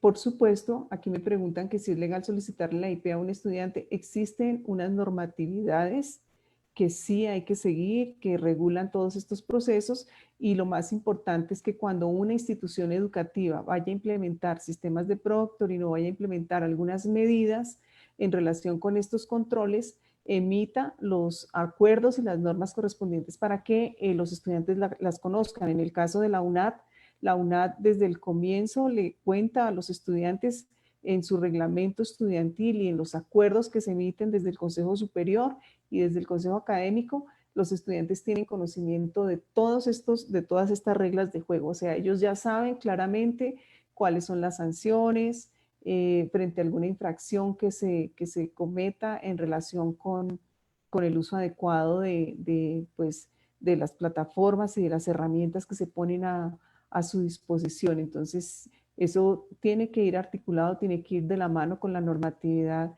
institucional y con la normatividad del Estado, efectivamente. Entonces, eso es completamente transparente para todos nuestros estudiantes. Los estudiantes saben que existe un sistema de proctoring en la universidad y saben incluso qué condiciones se les ponen para poder acceder a las evaluaciones cuando estas van acompañadas de estos sistemas. Cuando no, pues entonces para eso está, por ejemplo, el aprendizaje basado en proyectos, las rúbricas, y todas estas herramientas que se pueden utilizar en plataforma para poder evaluar a los estudiantes. Los mismos estudiantes hacen sus propios procesos de coevaluación, los mismos estudiantes son veedores de la autenticidad de esos procesos de coevaluación, sobre todo cuando hay aprendizaje colaborativo. No tendría más que contar por ahora. Pues doctora, muchas gracias. Yo no voy a leer todas las preguntas que están desde nuestros asistentes porque son bastantes, pero como tú dices, está el tiempo ajustado y nos falta Josué, ¿cierto?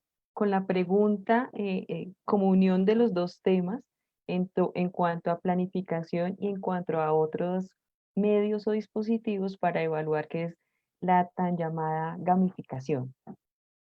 Exacto, Sandra, muchas gracias. Sí, para cerrar, pues la pregunta por ahí ya la compartí, voy a compartir pantalla. La compartí ahorita aquí por el chat. Entonces es, ¿cómo se puede evitar el fraude en la evaluación apoyada con tecnologías? Entonces voy a compartir aquí el QR pertinente. Entonces voy a proseguir nuevamente a compartirla en el chat para que por favor vayamos respondiéndola. Entonces vamos a ver cómo iría la respuesta en este momento.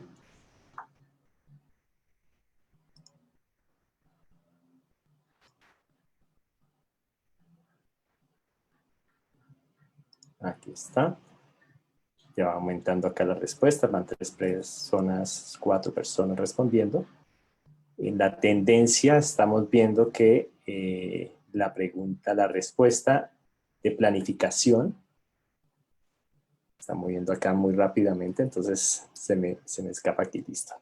La que va top número 1 sería la planificación didáctica, guardando coherencia entre la evaluación y estrategia de aprendizaje. Le sigue el top del 27%, el uso de software y aplicaciones especializadas para la supervisión. Y en el último está concientización de los estudiantes y la promoción de comportamientos éticos frente a la evaluación. Entonces, ese sería como el top. No, nadie ha respondido el uso de tecnologías, hardware, software, antiplagio. Entonces, está reñido entre esas 3 opciones, encabezándola con la planificación didáctica, guardando la coherencia entre evaluación y estrategias de aprendizaje.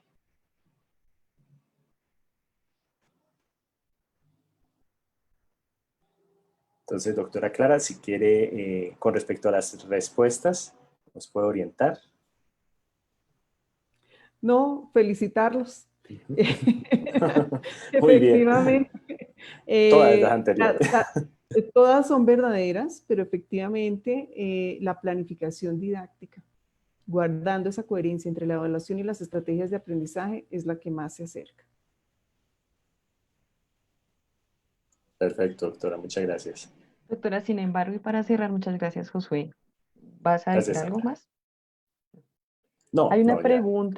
pregunta que quisiera que le diéramos el tiempito de responder, y es cómo educar sobre la base de la supuesta desconfianza.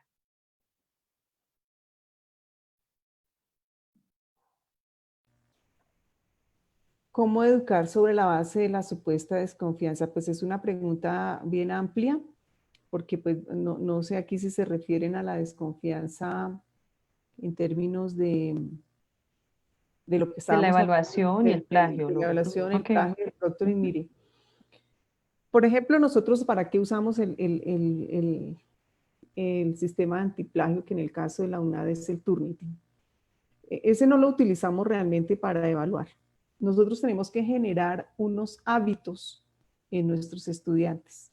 O sea, acompañado de todo lo que tiene que ver con los valores, con los principios, con la concientización, digámoslo así, que se le hace a nuestros estudiantes, con la importancia de lo que van a aprender. Por eso el aprendizaje significativo aquí cobra una gran relevancia y las estrategias de aprendizaje cobran una gran relevancia. Nosotros lo que hacemos es enseñarles a ellos a utilizar esa herramienta de Turnitin para que ellos no solo la usen para verificar si han citado bien, si tienen errores de citación, si han omitido algo, si están cometiendo algún delito, porque también hay que contarles que eso pues trae problemas muy delicados legales. Pues ellos van utilizando siempre la herramienta antes de enviar sus trabajos, se les enseña a usarla antes de enviar sus trabajos para que ellos más bien la utilicen como un hábito para aprender, para entender, para mejorar todos sus procesos de citación y de paso comprenden y entienden que realmente el tema va más allá de, digamos, de la trampa para lograr algo. El asunto es mucho más complejo y por eso ellos, pues digamos que ya lo desarrollan es como un hábito. Algunas universidades en el mundo entero no permiten que un estudiante suba un trabajo, por ejemplo, sin antes pasar por una herramienta que mida ese antiplagio y sin obtener un puntaje, un porcentaje mínimo de coincidencias. Entonces, las mismas universidades y nosotros mismos en nuestros cursos, por ejemplo, cuando aplicamos Turnitin, le decimos al estudiante que no puede presentar su trabajo con un porcentaje del 10 o del 15% de coincidencias. El 20% alcanza incluso a ser tolerable porque generalmente tiene que ver con errores en la citación, pero nosotros les decimos que por lo menos el 15%. Entonces ya ellos ya saben dentro de la misma rúbrica, incluso de evaluación, que esa es una condición que tienen que cumplir. Y en algunas universidades, en algunos casos donde lo utilizan, ni siquiera les permiten subir el trabajo si no tienen esos mínimos. Entonces, digamos que generar ciertos hábitos en los estudiantes y generar conciencia sí ayuda. Por eso dentro de las opciones que habían estaba como una de las respuestas y también es verdadera, sí ayuda. El que los aprendizajes sean realmente significativos, en que estén realmente ligados a la toma de decisiones frente a un problema o frente a un proyecto, frente a una situación, frente a un caso, también es supremamente importante para generar confianza. La actitud del profesor, la conexión emocional que se logre, de las que yo les hablaba, influye muchísimo. El prestigio del docente, no tanto en cuántos contenidos conoce o sabe, sino en la forma de interacción pedagógica y didáctica que tiene. Eso también es determinante para que realmente pues, estas situaciones se mitiguen. Así es, doctora Clara. Creo que tengo que decir que esto quedará en continuará. Es un tema tan profundo como ancho, como alto por todas las aristas donde queramos verlas. Efectivamente es un tema súper interesante que no es este momento, se viene desarrollando y viene transformándose como todo lo que se tuvo que transformar y reinventar desde el mismísimo momento en que dijimos vamos a cuarentena este fin de semana, que fue el 13 de marzo. Entonces, pues creo que desde Renata eh, les damos muchísimas gracias, un agradecimiento profundo porque nos ayudan, nos fortalecen y generan muchísimas, mira, 155 personas súper atentas, muchísimas más preguntas. Entonces yo creo que esto da para una segunda parte de este foro de evaluaciones digitales, se los puedo proponer desde ya.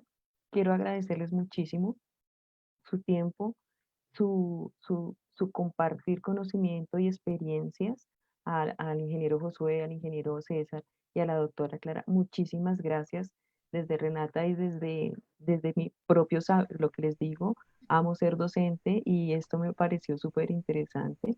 Muchas gracias. Muchas gracias a todos los participantes.